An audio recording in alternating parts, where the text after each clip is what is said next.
welcome to everyone to the Citizen Diplomacy International's quarterly meeting. My name is Paul Lachelier. I'm the founder and the director of Learning Life, the Washington, D.C. based nonprofit that runs the Citizen Diplomacy International, or CDI, and I chair these quarterly meetings. I'm going to ask each of you, if you would, to introduce yourselves, and let me put this in the Zoom chat. Um, to introduce yourselves, particularly with your name, your city, your country, your email if you're willing to share it, and whatever else you would like to share, and as well as your LinkedIn profile. You can share that privately to me if you would prefer, but please, by all means, let us know for our record keeping. Um, Secondly, I want to give you some general introduction for those of you who may be new to us to Citizen Diplomacy International. So I'm going to place some information in the Zoom chat for those of you who are relatively new to us. Well, I guess that is not all going to go in one Zoom chat sentence. So hold on a second.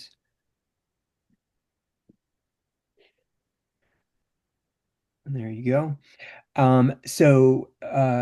Citizen Diplomacy International was established, I believe, in 2019, but as the Citizen Diplomacy Research Group under the aegis of the Public Diplomacy Council, which is now the Public Diplomacy Council of America. It was since migrated to Learning Life. Our work is generally intended to widen and deepen participation in democracy and diplomacy as an organization, and CDI brings together scholars, students, and diplomacy professionals and citizen diplomacy practitioners every 3 months to share research and presentations on citizen diplomacy at local to international levels, but with an eye towards building a vibrant global citizen diplomacy sector in the long term. So there's more information there. I'm going to share with you a set of links that may be of interest to you here, including to our Citizen Diplomacy Bulletin, a Facebook group that we have that you're welcome to join, a LinkedIn group, and our YouTube channel. Let me share that in the Zoom. And other things just for housekeeping, as you probably can tell, the meeting is video recorded. Hold on a second. And we will be taking screenshots, and the agenda and the Zoom chat and speaker presentations will be included ultimately in an email you will get if you're on our CDI email list. So you'll get lots of materials from this meeting following the meeting, including the presentations of our speakers today. Um, Given this is citizen diplomacy, your active participation is really important. So, in preparation for the discussion, I ask you to write your questions or comments about the presentations in the Zoom chat. So you can do that during the presentations, and then we'll get to your Zoom chat questions and comments during the discussion, which will be about 45 minutes following the presentations. So, our interns, we have two interns, Lucia and Erica, who are going to be tracking attendance. And so they may contact you to try to get your privately through Zoom chat to get your name, city, country, and email and LinkedIn profiles for our records. So if you can just respond to them and be attentive to your Zoom chat. So, without further ado, we are going to move to our speakers. Actually, before we move to our speakers, before I forget, I need to take a screenshot of everybody. So, if you could, for those of you who do not have your cameras on, please turn on your cameras. Um, and I'll ask you to smile in a moment. On three, one, two, three, smile. Fantastic. Thank you very much. Okay, so let me introduce our speakers. We have first Alex Dukalski, who is an associate professor in the School of Politics and International Relations at the University College Dublin. He will be presenting on his most recent book, as well as kind of more broadly about authoritarianism and citizen diplomacy and its implications for citizen diplomacy. Um, he will be speaking for 15 minutes, and then following him are Keith Brown, who is the director of the Malikian, I don't know if I'm pronouncing that correctly, Malikian Center for Russian, Eurasian, and East European Studies. And he's also a professor in the School of Politics and Global Studies at Arizona State University. He is co-presenting with his research. Uh, Independent research assistant, or I don't know exactly how to describe you, Nikki, but otherwise, Nikki is a senior associate for strategic partnerships at I hope I'm pronouncing this correctly, likewise, the Kroc Institute for Tech Diplomacy at Purdue University. Um, so without further ado, Alex, you are first. Sure. Let me pull up slides here.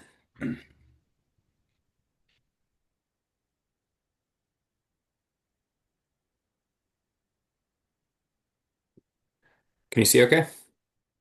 Yes. Great. Okay. Well, thanks very much, Paul, for arranging this and for the invitation. So today I'm going to present my new book, co-authored with my colleague Alexander Cooley from Barnard College and Columbia University. It's out now in the United States. It's out in Europe, I think, later this month. So it's still relatively new. And I'm going to present the book. It's called Dictating the Agenda, The Authoritarian Resurgence in World Politics. A shorthand way to describe this project is a combination of our last two projects. My colleague Alex has written a lot about how the changing global order, changing power dynamics between countries, facilitates opportunities for authoritarian, i.e., non-democratic states to assert themselves, both because of their own growing power, but also because of politics internal to democratic societies, and in particular the United States. So basically, this changing global order creates new pathways for states to dodge the norms and standards of democracy and human rights. So that's kind of his research agenda. My last book was about how authoritarian states try to shape their external information environment to reduce threats and even to advance their own visions of politics globally, including through things like people-to-people exchange, actually. So basically, what we're trying to do over the last few years is trying to combine these two perspectives. Basically, it's a story of global changes, changes in the global order, plus the renewed agency and power of authoritarian states. And we argue basically that this is reshaping global politics in new and unforeseen ways. Uh, this is the book overview, the chapters. I'm not going to obviously go through all of these. I just note them here. So, in case in the Q&A you want to follow up on any of these things. Our basic core argument is that authoritarian states are pushing back against global liberalism, actively repurposing the tools, techniques, and networks once associated with advancing democracy and human rights to reclaim control and influence over key global issues. This authoritarian backlash is robust and multifaceted, and important drivers of liberal influence, small l liberal, human rights and democracy, that stemmed and grew from the 1990s, are confronting the resurgent power of authoritarian states. I mean, if you look just in the headlines today, you don't need to look much further than Xi Jinping, Vladimir Putin, and Kim Jong-un kind of yucking it up in Beijing, and basically flaunting, a new kind of authoritarian reality that a lot of the world is living with. Okay? Um, Basically, authoritarian states are newly confident and look to exploit weaknesses, often with an assist from illiberal allies in democracies. I hasten to add they don't always succeed, right? It's not that authoritarian states are all powerful and perfect and succeed in all of their efforts, but we do think they're learning fast. Let me backtrack a little bit. Cast your mind back to the 1990s. Those of you of a certain vintage will remember this famous speech by Bill Clinton. And it's emblematic of a broader context in the 1990s that was dominated by US and Western power. Okay. You will know the Soviet Union had collapsed and had basically delegitimized a model of centralized planning mixed with authoritarian political control. China, if you'll recall, was coming out of Tiananmen Square and to many outside observers appeared to be hanging on kind of only by force, basically. And the US was in its quote unquote unipolar moment. This is all well known. What we focus on is that actors like NGOs, media outlets, universities, sporting federations, and so on, they operated within that context in the 1990s and shared certain assumptions. And basically, these actors powerfully accelerated liberalism, democracy, human rights, but they assumed that that would continue. The model of promoting liberalism relied on a few assumptions. One is that the Western models were effective and were kind of the gold standard, the best way of doing things, that the West was perceived as effective and emblematic of best practice. It was also premised on the market power of the West. So Western producers of information and consumer products had disproportionate power globally in the 1990s. Furthermore, there was a perceived political independence of transnational civil society. NGOs and civil society groups could act independently and pursue their interests, human rights groups or pro-democracy groups or whatever it may be. They could travel around and advocate for their causes, but they were doing so in a context that was dominated by liberal democratic states, and that made their job a lot easier. Okay. There was an assumption that these forces would be socializing forces, that they would amalgamate kind of reluctant dictatorships into liberal democracies. And if you're familiar with academic literature on human rights and democracy in the 1990s, it really emphasized those themes. And this model really was powerful. It put authoritarian states kind of on the defensive. They either had to pretend to be democracies, and hold kind of semi-competitive elections or elections that were rigged, or otherwise kind of resist transnational pressure to to conform to liberal democratic models. Okay, and this kind of attitude, I think, is exemplified by this famous quotation by Bill Clinton as he was arguing for China to enter the World Trade Organization. He said that China is trying to crack down on the internet. Good luck with that. That's kind of like trying to nail Jello to a wall. Well, if we fast forward 25 years, it's very clear they've figured out how to nail Jello to the wall. And I think it's emblematic of a lot of these assumptions that we had at that time. Were reasonable at the time, but proved to be false in hindsight. And that a lot about the global context is changing. Those assumptions were premised on those assumptions, but one key development that we've seen since that time is that authoritarian states are much more powerful today than they were then. This figure, I think, is quite remarkable. Basically, it shows the global GDP of the world's 25% most liberal democratic states. That's that top quartile of VDEM, LDI. VDEM is a Varieties of Democracy project. It's a Sweden-based project that measures democracy in all kinds of different ways. So they have this measure of liberal democracy. Basically, they order every country in the world, essentially. So I think, I don't know, Finland or Norway is like the number one most liberal democratic, and all the way down to North Korea and Eritrea. Okay. So the top quartile is the 25% highest scoring liberal democratic states. Okay. The bottom quartile is the bottom 25% least liberal democratic states. In other words, the most authoritarian states. And you can see in 1991, global GDP of the most democratic states in the world was dominant, 84%. Okay. And that the most authoritarian states in the world only had a tiny amount of global GDP at 4%. Fast forward 30 years to 2021, in other words, to our current time, and you see that things have changed dramatically. The most liberal democratic states only they hold less than 60% of global GDP, and the most authoritarian states now hold more than 25. This is not to say, of course, that these trends are predestined to continue. Things change, unpredictable things happen, but the pattern of travel, or the direction of travel thus far is unmistakable. Authoritarian states are growing in economic power. This is, of course, driven in large measure by the rise of China, but not just the rise of China. Important regional powers like Saudi Arabia and the other Gulf states, are increasingly asserting their financial muscle globally. The renewed power of authoritarian states relative to liberal democratic counterparts has enabled authoritarians pushback against liberal ideas in a variety of domains, including domains that we talk about in the book that you wouldn't necessarily expect. So, of course, we would expect authoritarian states to advance their agendas in international organizations or at the United Nations or in diplomatic visits or things like that. But we argue that we're also seeing this in domains that are not necessarily even political. Okay? Higher education, sports, consumer activism, media, perhaps even citizen diplomacy. I'm not sure. But we're arguing that we're seeing this pushback not just in quote unquote political domains, but in lots of domains that are influential for shaping global politics. Basically, autocracies are more powerful and enabled than they have been in 35 years. So, what are they doing to shape global politics?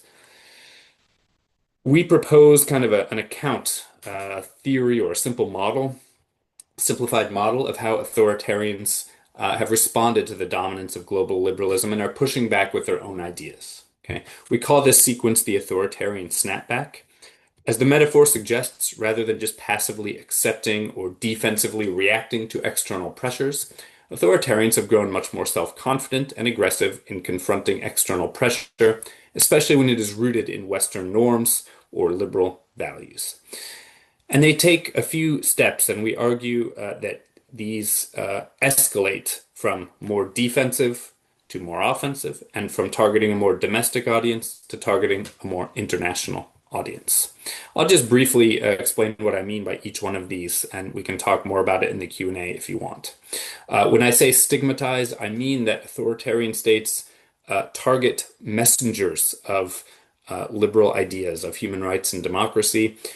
Basically, they try to portray them in an unfavorable light, for example, by attacking their credibility or associating them with the agenda of rival states like the United States or something. Right? Shielding is basically authoritarian states trying to insulate themselves from external pressure, dampen domestic and international impact of liberal criticism.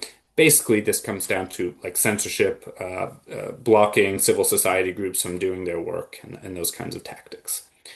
Reframing engagement and setting new ground rules. Basically sees that authoritarians translate and reframe criticism of their own politics into an attack on the people. Okay? Those of you who are familiar with Chinese politics will know the phrase that an action has hurt the feelings of the Chinese people. This basically elevates the action from a political statement, i.e., a criticism of maybe China's human rights record, to an attack on the people. How dare you outsiders attack we as Chinese people? Escalating up the ambition, the kind of steps of ambition, we see authoritarian states try to project control and influence outward, and ultimately try to dictate the agenda by reclaiming a domain and controlling a particular domain. I can talk more about any, all, or none of this in Q&A if you want, but as I'm mindful of time, I'll just move on to an example. We apply the model to several issue areas in the book, but today I want to talk about sports because from among the issues we discuss, it seems like a good candidate to plausibly count as kind of citizen diplomacy. Many people think of sports as the prototypical way for citizens to engage and make peace together. Think of the Olympic movement or ping pong diplomacy between China and the United States in the 1970s. Examples are rife. Often sports has been used to advance principles associated with human rights and liberalism, again, broadly conceived. So athletes use their platforms and celebrity to advocate for their preferred causes. often with an emphasis on anti-racism or anti-discrimination. You can think of the iconic fist raised at the Mexico City Olympics. You can think of the NBA and its activism around Black Lives Matter and racial justice. But we argue that things are changing. So critics of authoritarian states, when they host international events or invest in leagues, they often accuse them of quote unquote sports washing, or the strategic use of sports sponsorships and events to legitimize authoritarian rule or distract from human rights abuses. Think of the Sochi Olympics, the Russia World Cup, Beijing Summer and Winter Olympics, the Qatar World Cup, and so on. And the critics have a point about sports washing, right? I think there is something to this, but we show in the book how the reality is much more complicated and in many ways even more insidious than the sports washing metaphor suggests. What we are seeing across many sporting domains is that financing from authoritarian states, largely a big example in this domain is Saudi Arabia, or a reliance on authoritarian markets. China stands out in this regard, is changing the parameters of permitted global speech in sporting federations and sporting leagues. The Qatar World Cup, for example, European soccer players at the World Cup wanted to wear a One Love armband to oppose LGBTQ discrimination. Eventually, FIFA itself threatened to issue yellow cards to those wearing them, and the FIFA chief gave remarkable press conference accusing human rights advocates of hypocrisy. Formula One has speech codes after Lewis Hamilton criticized some authoritarian hosts. Saudi investments in golf reportedly contain non-disparagement clauses of the kingdom. The NBA and the English Premier League have both had run-ins with China stemming from personnel advocating for causes the government doesn't like. The examples could go on and on. We discuss many in the book. Happy to expand in Q&A. But the central point is that we're seeing growing authoritarian economic power and investment in the sports world come into conflict with principles of free speech and political advocacy in ways that few envisioned when sport globalized in earnest in the 1990s. Again, very happy to talk about any or all of this in the Q&A. We also have some follow-on projects about how current US politics are amplifying some of these dynamics. The book went to press in November 2024, so we didn't get a chance in the book to unpack much of that, but we have some follow-on papers. And I'll leave it there. Thank you so much for listening to some of these very condensed ideas into a short time. Happy to talk about any of it in the Q&A, and at some point I'll pop in a discount code for Oxford University Press if you're interested in purchasing the book. Thanks. Great, Alex. Keith and Nikki, you are next. Perfect. I'll also go ahead and pull up our slides. Right.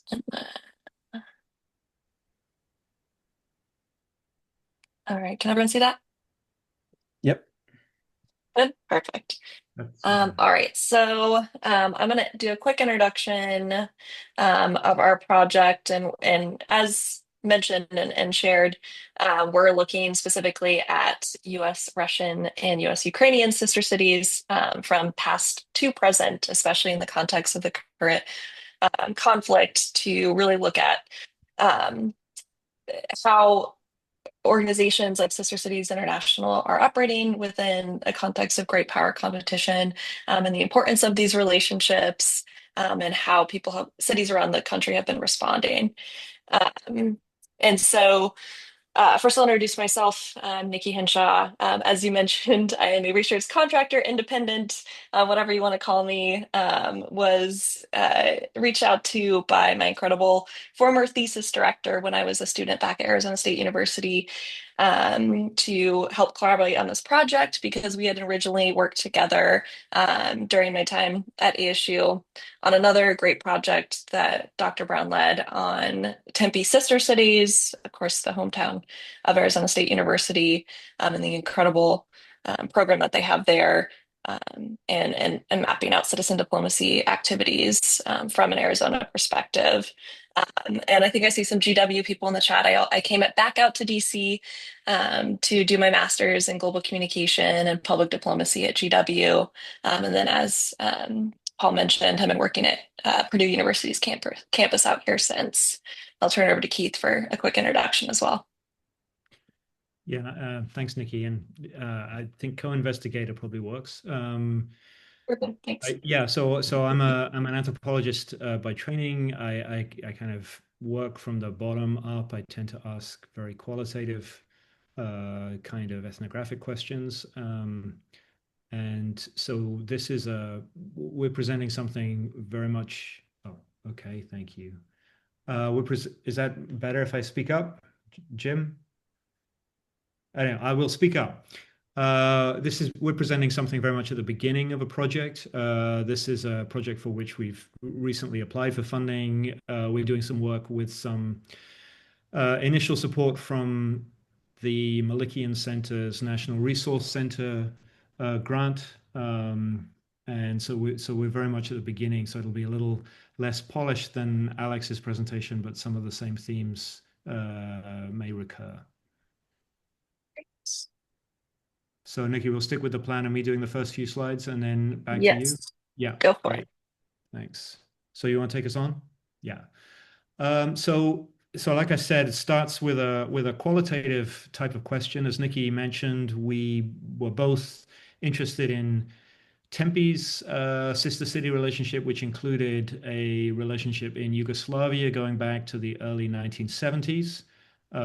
So Tempe's organization is very proud of, uh, in their minds, in their minds, bridging the Iron Curtain. In my mind, as a Yugoslav specialist, acknowledging that yes, this was our reach to an East European communist regime, but not across the Iron Curtain. But then in the 1970s, we did see some pilot sister city projects between the US and then the Soviet Union.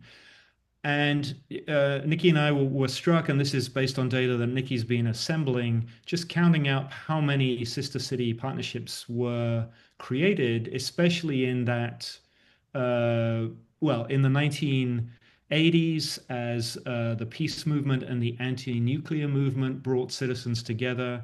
And then in the 1990s, in that unipolar decade that Alex was referring to, when there's a lot of commerce and business opportunity based partnerships also being built between the US and Russian sister cities.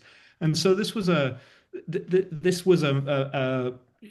were a lot of people involved and a lot of cities involved. But then as we go on to the next slide, the pressures became especially intense on those US mayors and citizen organizations during and in the aftermath of Russia's direct large-scale invasion of Ukraine.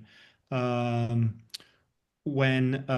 in particular, President Zelensky of Ukraine explicitly told US mayors to sever their ties as part of an exercise in trying to mobilize what leverage Ukraine had to signal US, Russia's isolation and try and hem in on a different front.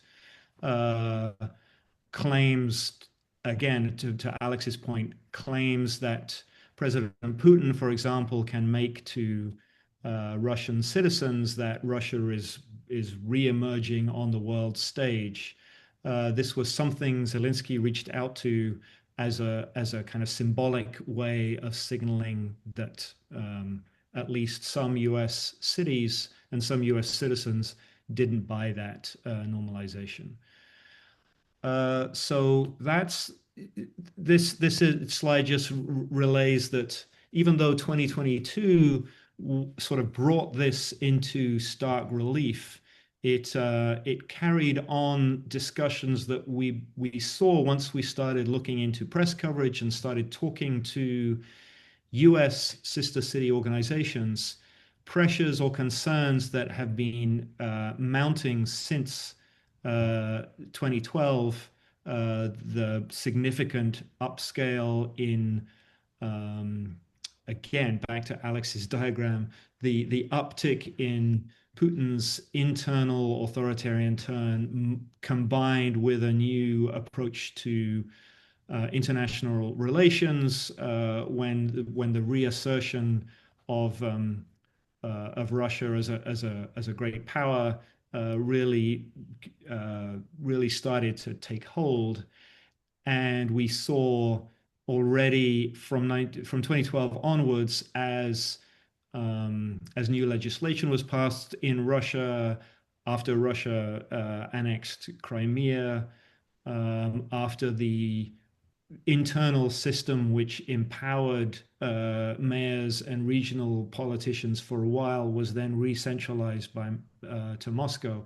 All of these things began to raise red flags for mayors and organizations in the US. And as I already flagged, 2022 really threw this into stark relief, and combined with President Zelensky's ask, sort of put US cities into an either or place, so that we saw, as we see here, the official number of registered partnerships dropped, and we saw about a third of the active cities publicly cut their ties. A few maintained them, a few tried to stay in the gray area, and we're engaged in a project to try and talk to those organizations and figure out what the different pathways were that led to these different outcomes at this moment of crisis in 2022.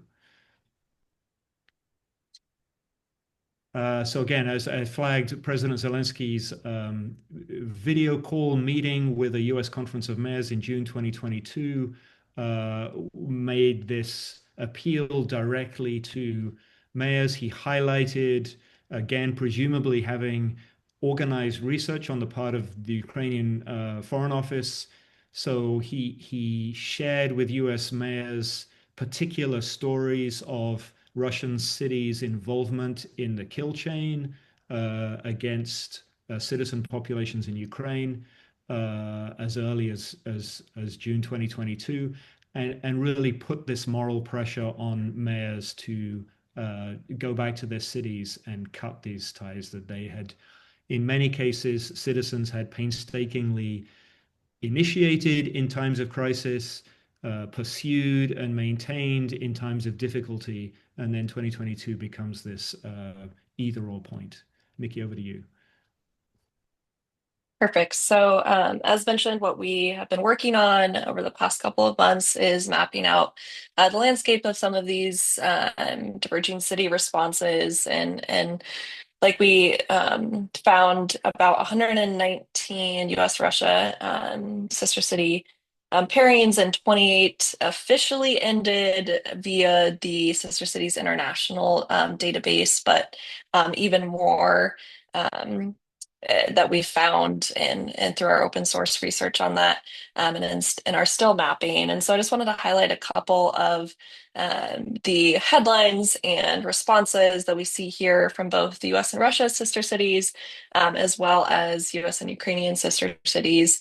And so what we have separated into is categories of keep, sever, and suspend, because there are some cities, of course, who have noted that while they do not feel comfortable or cannot continue the relationship now, that they're still open and hopeful for a future resurgence of that relationship, and have chosen to suspend symbolically for now, while others have taken more of a decision on either side.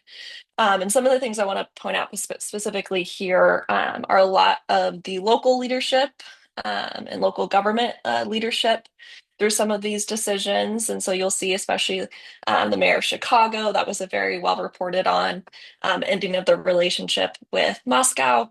And then also the relationship between the cities that directly relayed their decision to the Zelensky call, for example, like Berkeley and their Russian sister city, specifically noted that they responded to Zelensky in that way.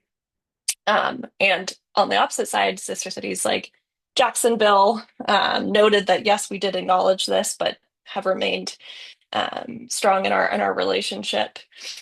And then other symbolic ways that individuals are working on this, looking at, okay, if we have funds and we have this strong relationship and we have these strong ties, how do we then redirect this energy for now? For example, in the Albany-Tula relationship, that has redirected some of their partnership to education. And then I'll also look at the US-Ukrainian responses. So here we see not only the strong support for existing Ukrainian sister cities, but also the establishment of new either sister cities or friendship cities, which are more symbolic and not officially recognized. So you have that in Sandy, Utah. They started their own sister city relationship with Bucha after um, the onset of the conflict. And then you also see a lot on the humanitarian side of things. Of course, Prairie Village actually donated $23,000 to their Ukrainian sister city for medicine and humanitarian goods. And on the other side, looking at how cities are terminating relationships with the Russian cities, but then in on the opposite side, then creating friendship cities or sister cities with Ukrainian sister cities, like in the city of Buffalo. And those are just some of the many media articles and examples that we've been sorting through over the last couple of months. I think we had a representative from Baltimore's sister city with Ukraine, and I should have included an example from them as well. But there's plenty more in our database that we've been combing through. And like Keith said, we've been working on identifying a couple of about 10 to 12 case studies from each side to really dive into. And that's just based on kind of the level of engagement, the um, situation surrounding some of the questions that we've come up with and the particular themes that are emerging from these relationships. And so I'll go through a couple of those questions that we've been looking at. The biggest one is, why should we conduct citizen diplomacy with authoritarian nations? Or should we? Um, and how can citizen diplomacy help withstand some of the authoritarian pressures? And how can these local ties help transcend these broader geopolitical trends? And then on the actual city relationship side, what we've been seeing and choices to keep, sever, suspend. What is the impact of local governance on citizen diplomacy? Some of these sister city organizations are very independent and run by volunteers and run by people in the community that have been super involved for decades and don't have as much oversight from local city councils, or have not yet, until situations like this come up where you have more influence from local government. And so on that, what is the impact of community advocacy in both keeping and also both suspending? So we have a lot of engagement from both the Russian and Ukrainian communities in each of these cities that influence ultimately their decision whether to keep, sever, or suspend. And then from the individuals who have kept the relationship or choosing to suspend for now, what are some best practices we can learn from them of how they continue to engage? Because there are obviously multiple challenges that arise from that. And so this idea of why citizen diplomacy, kind of the biggest question, I think is best explored by the president and CEO of Citizen Diplomacy International in Philly, talking about the importance of filling in the gaps of official diplomacy with citizen diplomacy, especially during these complicated times, saying that it's actually more essential than ever to continue these types of relationships. And so some of the themes that we've been exploring here that we'll continue to dive into in some of our case studies and also other cities that we're looking at on the local leadership and influence section, which I mentioned a little bit. So what is the influence of local government? Like we said, the mayor of Chicago was extremely involved in making public statements on this. Is there a difference from smaller cities to larger cities? Differences across Republican and Democratic states and cities and city councils? What is the impact of the community organizations, the Ukrainian and Russian community groups, the churches? even the local universities and colleges that are often super involved in these types of exchanges. Something also that's been interesting that we've been exploring is just the operational challenges to continuing a relationship with an authoritarian nation. So, especially on safety and privacy and communication issues. But also on the outside of that, the importance of having some alternative form of communication and line of communication that is trying to counter some sort of propaganda or narrative that's being pushed internally. We had some examples of people saying this is the only information they're getting outside about the US, about the war, about the conflict, and who would we be to cut down that line of communication? But again, then there's also people talking about, well, it's not safe for our partners to communicate with us right now, as Putin and others try to hamper down on any sort of engagement with the West. And then also this question of like physical mobility came up. A lot of these sister cities programs are built on physical exchanges with students or teachers. And even post COVID, I was expecting a little bit more openness to like a virtual exchange, but there was still a lot of hesitancy and confusion and concern around how do we actually continue our relationship if we can't do exchanges like we normally have, if we can't communicate like we normally have, just how do we do it? And that ultimately led a lot of individuals to just suspend their relationship. And then the last thing is on just the broader geopolitical questions that we have.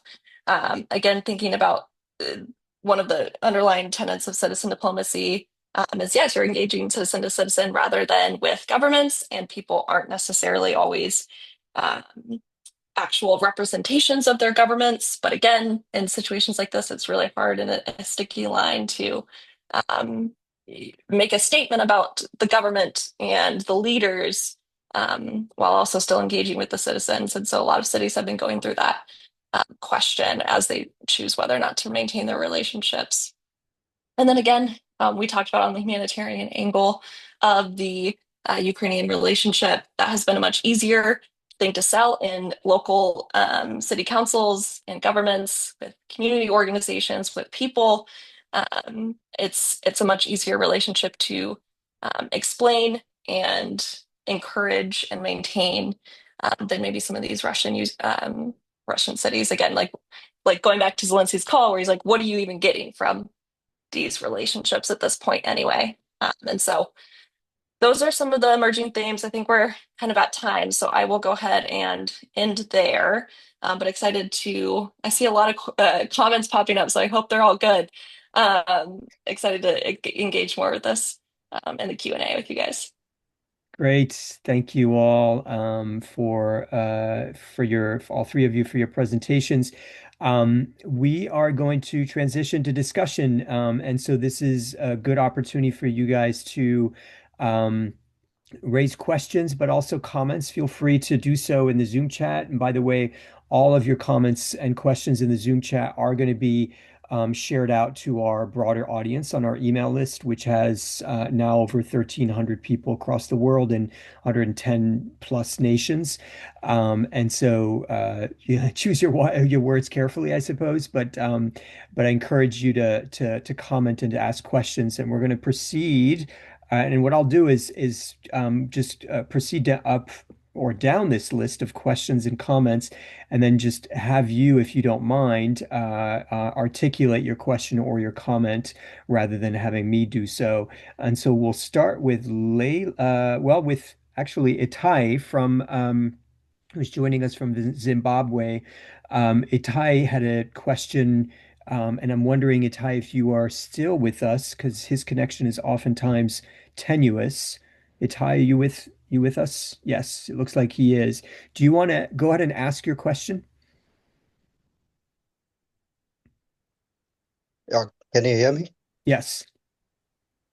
Okay, I was asking about what role can civil society organization play in promoting and strengthening this liberal democracy? Yeah, focusing on especially in these African countries. Um, That was my question, because civil society organization plays a vital role in promoting liberal democracy by holding governments accountable. So some of the types of the governments that we have, we need to fight.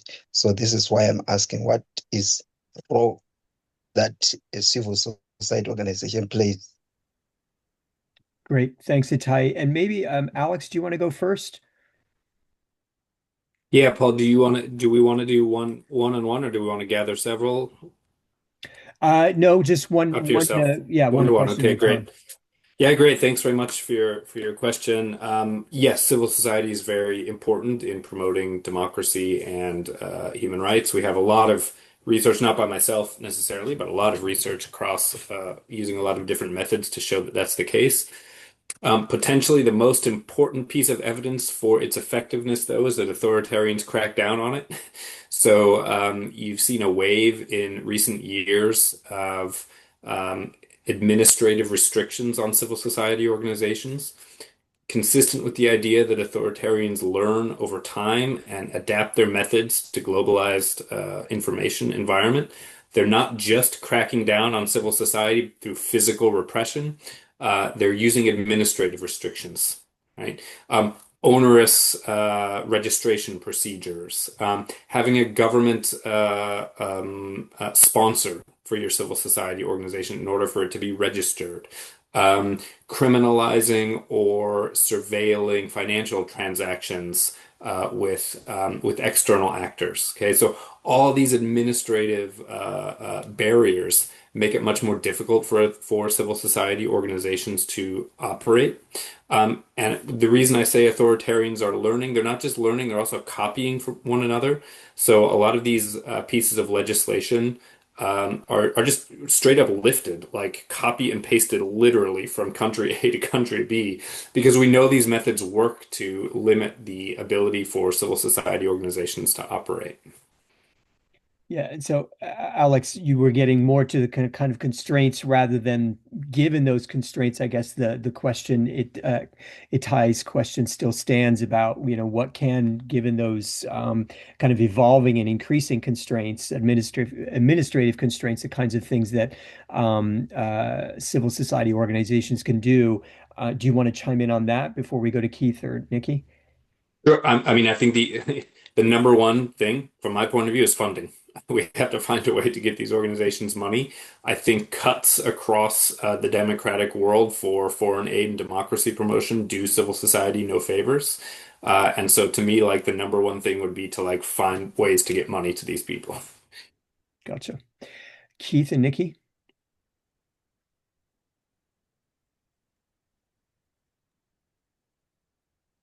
Nikki, are you waiting for me or are you going to go ahead? You go ahead.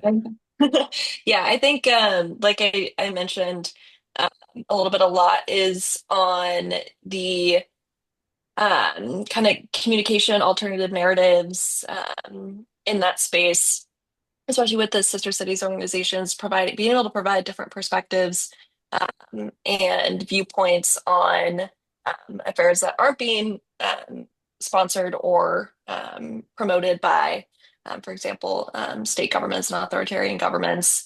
Is kind of like one of the biggest ways in which these sister cities organizations um, are trying to make an impact is just being able to provide that. But then also in the same vein, a lot of these organizations are working on very specific economic, commercial ties and developments there to help uplift other civil society organizations abroad and businesses and in that region. Um, so both on kind of the presentation of differing viewpoints and then also on the actual strategic partnerships and elevation of organizations through, like Alex mentioned, the resources that maybe sister cities organizations in the US can help provide in that way. Keith, did you want to chime in? Yeah, I mean, thanks for the question. The question, of course, speaks to what the ideal of what citizen to citizen ties might accomplish or do. And we are seeing that space eroded in different ways. One of the ways I feel, one of the challenges that especially I think, uh,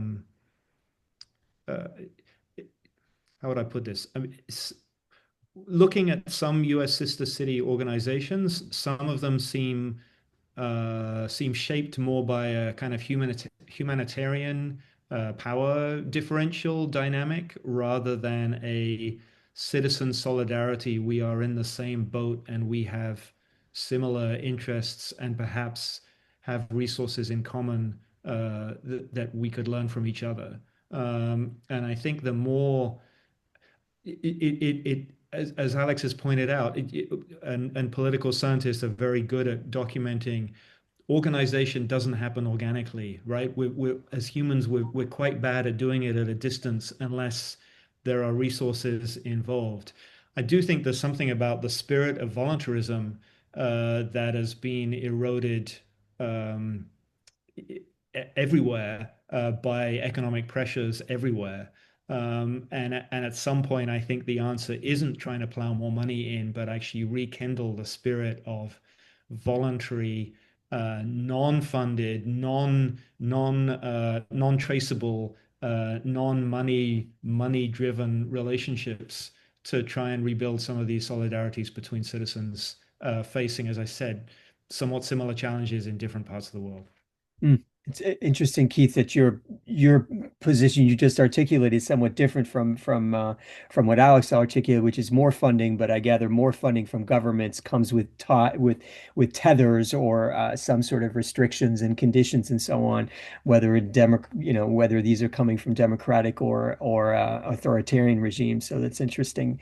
Um, we have Khalid, who is joining us from Pakistan, who has a question. You need to unmute, Khalid.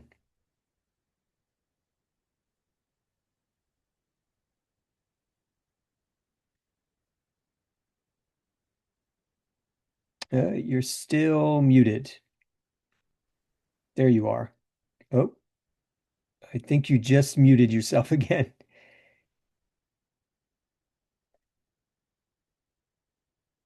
Okay, I think we'll come back to you, Khalid, when you've figured out the mute button. Okay, I think you're good. All right. Okay. Okay. Thanks. Uh, I I just two thoughts are coming to my mind as a matter of fact to Keith and Alex that I was just sometimes I wonder and how can we define authoritarian governments and democratically elected governments, pro-democratic governments, because it creates quite a confusion to my mind at least, because here this in the developing world where I belong to, uh, the governments are not independent. So whatever rules, regulations, laws they are formulating, I don't think, and I would suspect if they do it independently, they all come from somewhere abroad, perhaps maybe where you are sitting, you know. So to me, having a better understanding of how you understand authoritarian governments and how the people in the other parts of the world understand authoritarian and their democratically elected governments. I would be delighted and very grateful if someone could throw some light on these two subjects specifically. Thank you. Well, I think this is one of the advantages of having an international conversation with people coming from different countries of the world, some perhaps authoritarian, some not. And so it's a great question from Khalid. And by the way, would love to get perspectives from others here, but let's certainly go to our speakers, but I'd love to hear from others as to how you would define the difference between authoritarian and democratic governments. But perhaps Alex, do you want to go first? Yeah, sure. So I guess the first thing I would say is sitting in Dublin, I don't think we're able to tell anybody what to do. We don't have any power. But don't tell the Irish that. But I think I approach this very simply, and I just look to indices of that measure democracy and authoritarianism. They typically look at things like um, level of protection for civil and political rights, free and fair elections. Can candidates contest elections? Are there protections for enfranchisement? Are there separations of powers? I mean, political scientists for a long period of time, decades and decades, have measured these things, and there are all kinds of different ways to measure it, and all kinds of debates about the best way to measure it. I typically rely on the Varieties of Democracy Project, which again is a Sweden-based organization that has pretty meticulous, and I would say, I mean, there are criticisms of it, but pretty self-reflective methods in how to measure a lot of these things. I also tend to think of it less as categories and more as a spectrum. So there's no country that is perfectly democratic. There is no country that is perfectly authoritarian, but there are all kinds of data points along a big spectrum. That's how I think about it. Alex, can you share in the Zoom chat links to things that you suggest for kind of Sure. looking at the difference between and defining more precisely what democratic regimes mean? Um, I don't know if Nikki or Keith wanted to chime in, and others as well. And Khalid, we're going to come back to you on this question. Yeah, I think just add from the sister cities perspective again, like a lot of our partners that we were looking at we're just like, we can't continue this relationship for personal safety reasons. So I think it ties back to, are you able to engage openly with organizations like this, engage in dialogue that might provide differing perspectives than maybe what the government is wanting you to hear safely and freely is kind of where it comes down to for our sister cities perspective. Yeah. Khalid, did you want to chime back in? You had your hand up on this question, and anybody else who would like to chime in on this kind of difference between authoritarian and democratic regimes. Okay. Yeah, my attention got diverted because just as Kate just said that we measure through different indices like election, democratically elected government. I was just going to request that kindly have a look at the free and fair election which were held in my country about 2 years ago, and you can learn what kind of free and fair where international election observers were also there. Then I don't know how to define or how to call these free and fair elections when the government, be it authoritarian or elected, they manipulate everything to the maximum possible extent that the entire result is changed. So I don't know how how how can one uh, measure this the systems of democratically elected governments. Mhm. I'm going to switch because that alone, and kind of conversation about the difference between authoritarian and democratic regimes, and the validity of elections in particular countries is kind of a conversation unto itself. But I kind of want to attend to some of the other questions in the Zoom chat. And we have Caitlin Shrewsbury from George Washington University in the United States, who asked about the implications and she's asking this question in particular of Alex for the concept of democratic resilience. And so I guess if you can, Alex, respond to that. Yeah, it's a difficult time for democratic resilience right now. Here is what I know from, or that I'm fairly confident in saying from not necessarily my own research, but the research of others who study the politics of human rights protection. And that is that two key dimensions of democracy, and I'll use the word democracy, are key to protecting human rights. One is an independent judiciary, Two is constraints on the executive. Okay? When those two things are in place, countries generally perform pretty well on protecting a whole range of human rights. When those two things degrade or are indeed not in place at all, countries tend to perform less well when it comes to protections of a range of human rights. So if I'm looking at democratic resilience, I'm looking at protecting independent judiciary and putting more constraints on executive power. Unfortunately, I think in some pretty important countries in the world, we're seeing the direction of travel go the other way. And Caitlin, I don't know if you want to chime in, and I'm sorry I didn't get you if you wanted to ask anything. And did you want to elaborate or respond to Alex?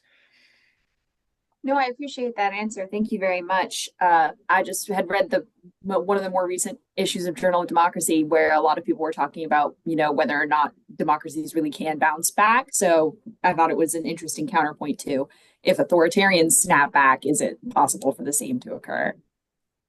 Great. Thanks, Caitlin. Alex, just following up on what you just said, with regards to constraints on executive power, can you give us some sense of, I mean, there are a variety of ways in which that can happen, but can you give us some sense of ways which have implications for citizen diplomacy and more broadly for civil society? Like, what are some ways that civil society can play a role in constraining executive power or even shoring up judicial independence?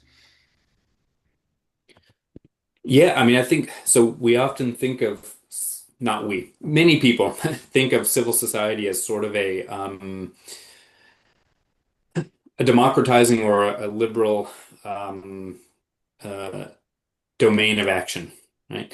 But I think what we've seen in the last 30 years on some measures is a sort of civil society organization that has promoted sort of anti-democratic principles in some ways that are organized pretty well. So I think you've seen some civil society groups in the United States, for example, push for a very particular um, uh, type of judicial interpretation that I think is leading, it is itself reducing constraints on the executive. Okay. And so I think part of the answer is you can have civil society groups, judges, bar associations, and lawyers groups, and so on. I mean, I'm not so familiar with the legal profession in the United States, but I assume these kinds of groups exist. Push even more effectively and maybe learn from what some of the other groups on the quote unquote other side have done to advance their principles quite successfully. And maybe that's a matter of, clubs on college campuses. Maybe it's a matter of networking events so that people know that there are like-minded, aspiring lawyers out there. Maybe it's a matter of journals or periodicals where people can articulate and really get to flesh out their own judicial philosophies and so on and so forth. But I think sometimes it's a matter of, if it's worked for an anti-democratic or a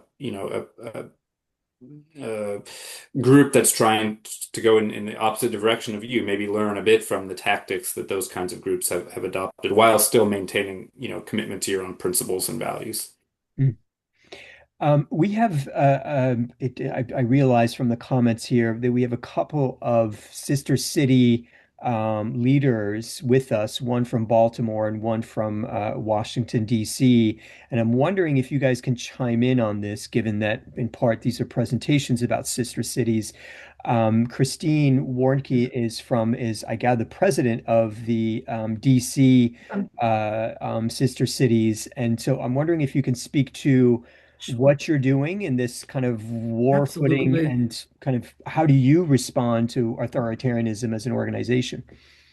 Absolutely. And thank you. Thank you. And I want to thank also one of my friends, Caroline Croft, because she actually sent me this webinar. So I really appreciate being on this. I should just tell you, and this is literally like this has happened in the last 6 days. We have officially launched the Washington, D.C. Sister Cities International nonprofit. And we are bringing in fact, we're going to have a Ukrainian component because we're going to be setting up, I hope, task force or task committees of from different countries, including, of course, a focus on Ukraine. So, in fact, my grandmother's from Ukraine, so kind of tied to Ukraine from many standpoints. But anyway, so we just launched that last week.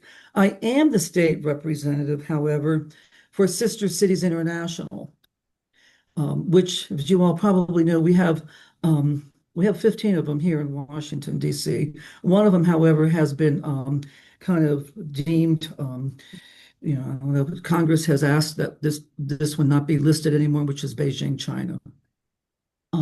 So we are, but as wearing that hat, we're very much focused on and working with institutions like the ones that I'm hearing about now.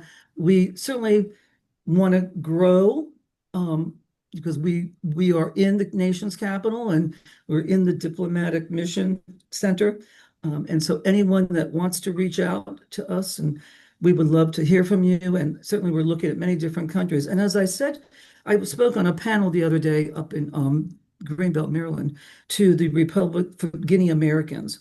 And I said, look, you have a very big opportunity right now with the tools we have, with the internet tools, with all the tools that we have virtually.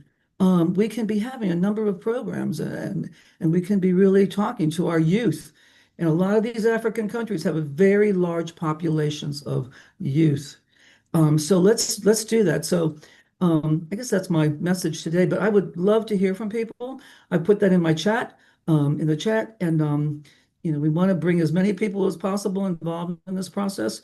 We're open to anyone and countries, and so thank you. And thank you for giving me this time. Great. Christine, please put or share your email with me. And actually, if you don't mind, your telephone number, you can do so privately because I'd love to Yes. get in touch with you. We're trying to kind of bring together organizations that are doing citizen diplomacy in the DC region. So it would be great to talk with you. I do want to follow up though on something you said, which is germane to this conversation here, which you said, if I'm understanding you correctly, that the DC sister cities has relationships with something like 15 different cities across the world. And you were asked, and I'm wondering by whom, to kind of shut out or not mention the Beijing relationship, which was with a city and an Right. authoritarian regime. I should clarify. And by the way, just so I was the chief of international affairs and protocol officer for Washington, D.C. 2 years ago, for several years. So I wear that hat as well. But no, I was not asked. Actually, the nonprofit wasn't. The mayor was from Congress to not list Beijing as a sister city anymore in their on their website and that type of thing.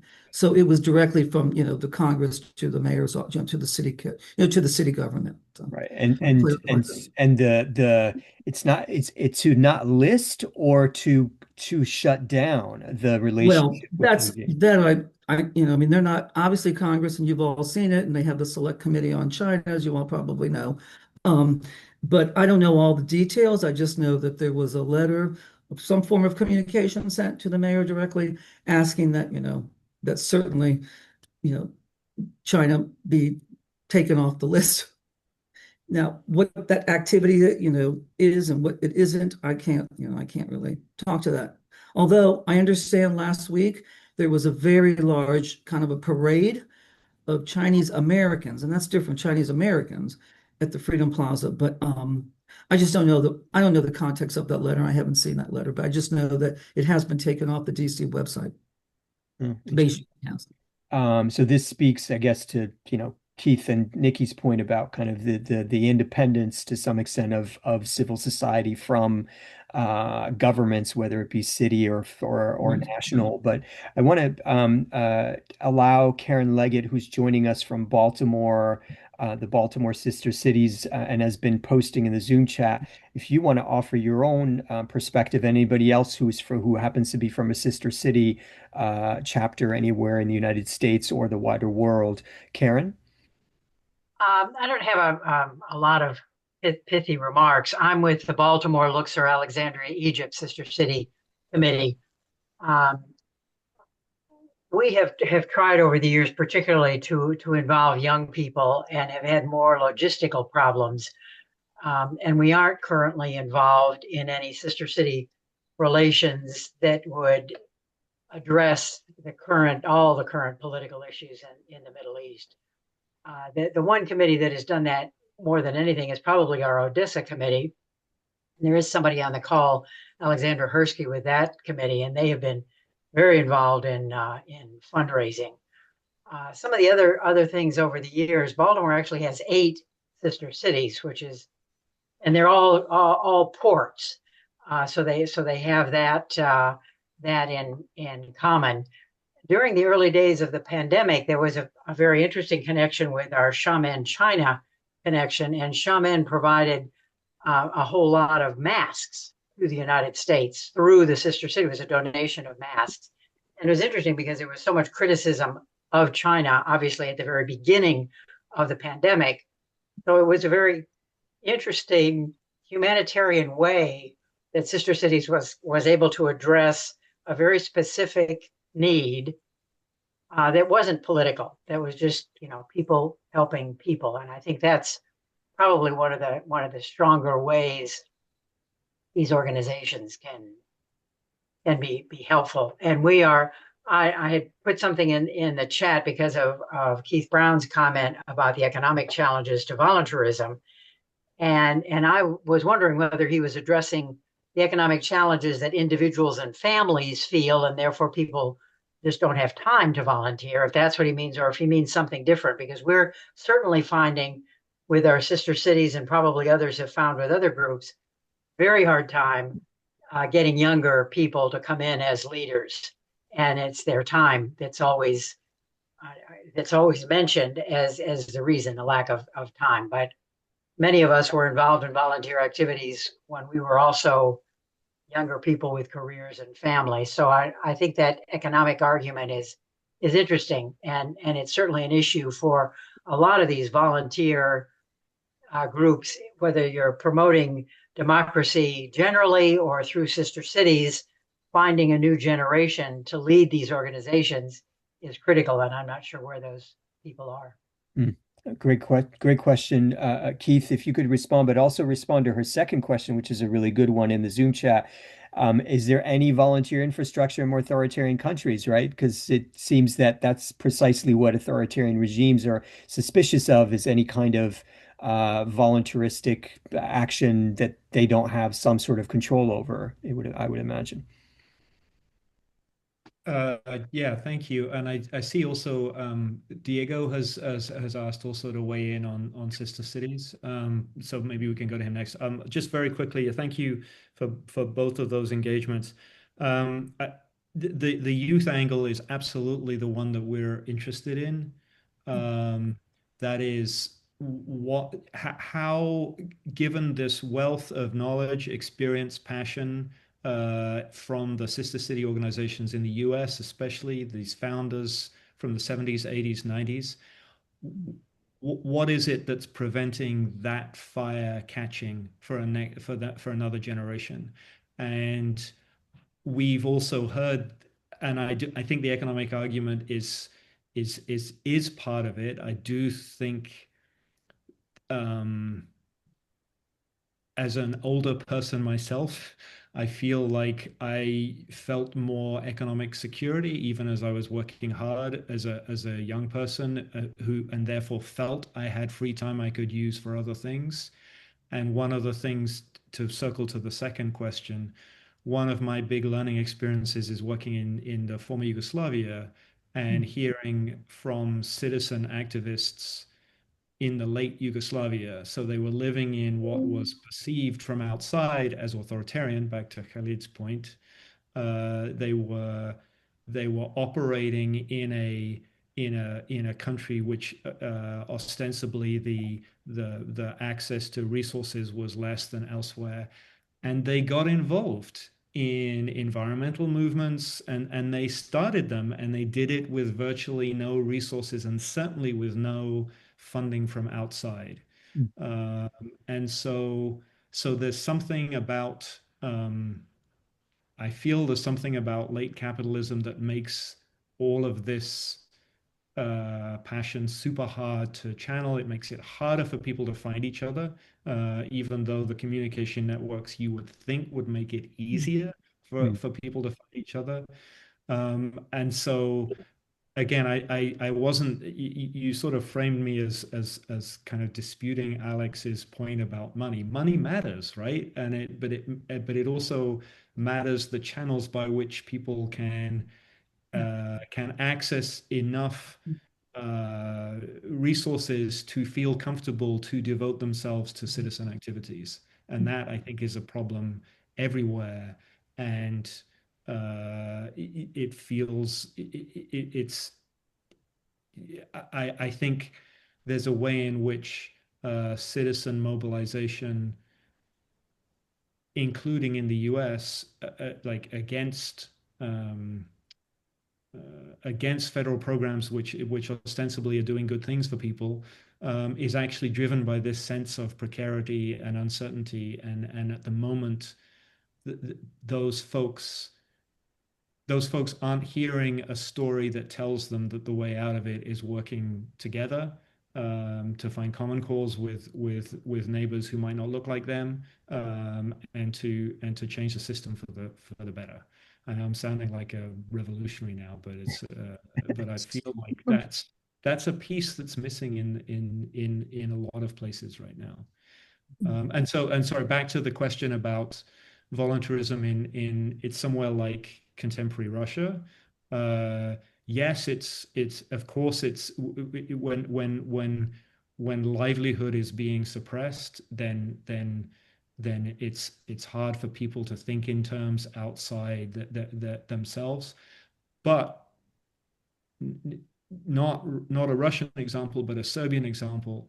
Serbian students and Serbian faculty members and Serbian citizens are not bowing down to a government that is currently cutting off all their resources and threatening them in all kinds of ways economically. They are continuing to mobilize and strive for the kind of society that they would like to be part of. So there are positive examples out there in different kinds of settings. We've got just about 5 minutes left before we need to get to announcements and our CDI bulletin. But I do want to. This is turning into a very interesting conversation about kind of late capitalism, the impacts. As I think Keith was suggesting, of the fact that we're internet connected and yet in so many different ways disconnected. But Nikki, did you want to? And by the way, before I think Nikki wanted to say something, but before Nikki says something, I just wanted to quote one of the people who commented in the Zoom chat because it's related to what we're discussing here. Erica, actually one of our interns, said, "I really like the idea of resilience that doesn't just come from money or resources. It really depends on solidarity and the sense that people are willing to back each other up." So I guess the question is, yes, of course. Vibrant civil society and kind of checking executive power requires some sort of democratic resilience that comes not just from money but from solidarity. And it appears from the discussion that solidarity is becoming increasingly difficult, paradoxically, in a world in which we're increasingly wired. But Nikki, did you want to? Yeah, I think what this conversation all harkens back to is like the original purpose and idea of sister cities, which is the idea of people to people relationships. Like none of this continue to happen and won't continue to happen if those strong interpersonal relationships go away. And like that's what these have all been built on. And that's why some of these organizations that we're seeing have survived is because of the leadership and the relationships that they've formed with individuals in the Russian counterpart city and the Ukrainian counterpart city, to what they're still able to communicate and still feel some sort of like personal obligation to communicate despite the challenges. And I think continuing that relationship and also engaging, like he said, in the young people in the formation of those relationships. That's why like Tempe Sister Cities has been such a strong program because they have a very dedicated youth exchange program that gets people to buy into these relationships, form their own, that then continue over time. That was our previous project, was on 60 years out of what those relationships look like. And also being willing and adapting to this changing environment, which I think is why we're looking at this, is how organizations, what some best practices are to adapting to this new era of both great power competition, late stage capitalism, the decline of civic institutions in general, um, and how organizations are actually approaching that and succeeding and still engaging people in this type of work, how they're doing a handoff from old generation to new generation, um, how the relationships are changing. Are they becoming more virtual? Are we using new modes of communication and new platforms, new ways of communicating and engaging, maybe than the traditional form that some of these partnerships have been used to?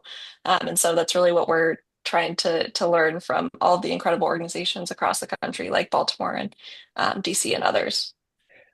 Thanks, Nikki. In the a couple minutes we have remaining here to before we close off the discussion, I finally caught up with all the comments, and I appreciate the Zoom comments. If we could have Diego briefly, if you don't mind, talk about your sister city relationship in Bolivia, and then Alexandra, who's joining us from Maryland in the United States, would greatly appreciate that. Diego first. Yeah. Sorry. I'll try to be very brief because I know I could be very long with this. But anyway, we were working with the university in southern Bolivia, and and the university was trying to do something about their wine program because southern Bolivia, Tarija, has some of the best wines in the world. I mean, and this is something that comes from Washington Post and everything. All of a sudden, this tiny place has fabulous wine, world class wines. So they had an agreement with City Hall, with the municipality, and so with the Fulbright with the Fulbright program, we also came up with the idea. Hey, let's try and do something between the municipality, the university that wants to start a program in viticulture, and the sister city. So we sent, they were trying to hook up with someone in California, Napa Valley, Napa itself. So that's still ongoing, and sort of the same logic with the northern Bolivia, where there's the Amazon. It's an amazing place. It's one of the richest places in the the Amazon, the biodiversity and so on and so forth. So we're trying to do the same thing with the university and the city hall there in the capital of this province called Pando. So I think that those connections are really, really interesting. I'm still kind of following up with that, but we would like to see something happen there. I think this connection can be really quite interesting. Diego, does your sister city have any relationships with sister cities in authoritarian countries? Well, when we did this, bear in mind that this country, Bolivia, has been tremendously authoritarian with Evo Morales and the whole situation. Now it's changing. I don't know how much you follow, but there has been an election, and all of a sudden, all the authoritarians, they're going to be out. They're going to be out. They were voted out basically, although the government still like the authoritarian mass party. So when we did that, we also had that in mind. How do we promote more people to people diplomacy? And this we were thinking from the U.S. embassy, and we thought that sister cities would have been perfect, and we chose those two situations, with the wine and with the Amazon. But fortunately, again, if you follow the politics of Bolivia, Bolivia is really is changing. And the authoritarians are being booted out, and which is an incredible thing. Okay, thanks, Diego. Joining us from Bolivia, Alexandra, joining us from Maryland, the USA. Do you want to speak on your relationship and what Alex was asking you?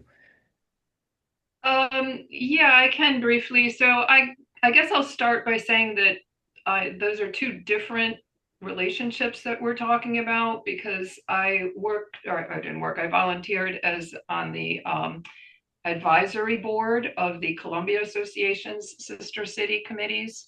And while I was on that board, we developed and signed two new committee relationships, one in Tema, Ghana, and the other one with Liang, China. And the entire process was very different with how we dealt with the people in Tema and the people in Lyon. And I guess one of the most striking ones was, and I was not intimately involved with either one of those committees, but for the Liang signing, they insisted, this was, I can't remember, 2019, I think, or 2018, when that whole thing came through and there was the signing. They insisted that there was a signing of Taiwan not being, I can't remember the correct thing, that China would, you had to say that you agreed that Taiwan was not legitimate or something like that. And they were very, very keen to have people from Colombia go and visit Liang, and really laid out the red carpet for those who came. Everything that they wanted was done, huge ceremonies and banquets and so on. I'm much more involved now with the Baltimore Odessa Sister City Committee, and have been since March 2022. After the war, I am Ukrainian American, so that's very, very close to my heart. Both of my parents were World War II refugees. We are mainly doing a lot of cultural advocacy, and yes, there has definitely been fundraising, but that also presents its own issues because we are limited as to what we can do and what we can give money to. We can only give money to 501c3s that are in the United States. So we can't just fund some small startup in Ukraine, like a bakery, for example, that's doing that. It's been very complicated and very difficult. We have a number of initiatives going on right now. There's a band from Odessa that's going to be performing on Friday the 12th in Baltimore, that we were instrumental in having come to Baltimore, which I'm very excited about. But I do have a question, and it was earlier. I don't know if you guys got a chance to see it, and it's to Keith and to Nikki.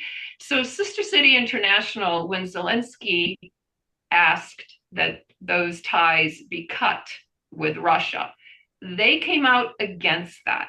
And I was wondering how you all felt about that particular issue. Very quickly, if one of you can answer, and then we have to switch gears. Yeah, thank you, Alexandra, and I hope we can be in touch more. I am intrigued by that ask, and that is actually what drove the question. So I don't know that I understand the rationale behind it, and I also have heard from some organizations of why they, as Nikki alluded, why they feel like it goes against the very idea of citizen diplomacy. So one of the ways we're taking it, I have the luxury of not having a strong position on it, but what Zelensky's action does actually clarify for many people what citizen diplomacy is and what it isn't. Okay. I'm really glad we had this conversation. It's led in a variety of directions. There are some questions we did not get to in the Zoom chat. I really apologize for that. Among them, Alex, was a question about your education, international education, which was, I gather, a chapter in your book. But hopefully, you guys will be keeping up with the work of both Alex and Keith and Nikki. But I'm just will remind you that we will share out essentially video and photos and links to the presentations of our presenters. So I want to thank our presenters again. And before we end, I do want to announce, by the way, if any of you have any announcements about citizen diplomacy related things that you would like to share in the Zoom chat, by all means, please do now before we finish. But before we finish, I have my quiet co-editor for the CDI bulletin, which comes out quarterly with these meetings, who refuses to be on the. I'm outing her, but she refuses to be. She's a retired foreign service officer, Maria. She refused to be on the actual the newsletter we produce, recognizing her as my co-editor, despite the fact that she does the majority of the work on this but nonetheless, I'd like to out her and share the Citizen Diplomacy Bulletin so that she can present it briefly to you, and then we will be done. So, Maria, go right ahead. Thank you. Hello, everyone. Wonderful discussion today. Really excited about the topics. Just very quickly, on the first page, it talks about the World Forum for Democracies event in November in Strasbourg. Very appropriately, it's focused on democracy at risk and how we can revive it. It will include a conversation on the future of citizen participation. So please take a look at that piece of it.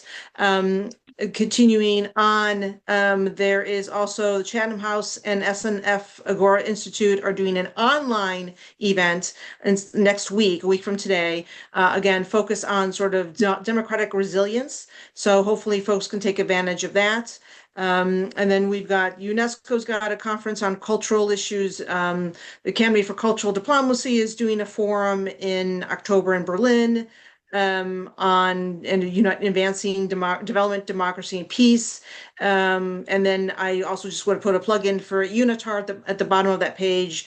Has a number of really good online courses. So please take a look at the courses for workshops. They might be able to be of interest to individuals there. And then we've got a whole list of articles and books that have come out across a range of issues related to citizen diplomacy, including on sort of music, sports diplomacy, sister city diplomacy. So a lot of the themes that maybe we might have touched on today, as well as just more broadly. And then finally, please, on the following pages, please take a look at the profiles of each of our wonderful speakers today. And I think that's about it for me. Great. Thank you for helping with that newsletter that comes out. So you will receive a copy of that newsletter. You'll receive a recording of this video, of this meeting, photos, and the presentations and so on. If you are on our CDI quarterly email list, notifying you of these meetings. If you're not, please just notify me. You can reach me at paul@learninglife.info. I'm just putting that in the Zoom chat. So you can reach out to me, and happy to subscribe you to the list. All right, everybody. Thank you for sticking around with us for the extra 5 minutes. Have a good rest of your Wednesday. Bye, everyone. Thank you.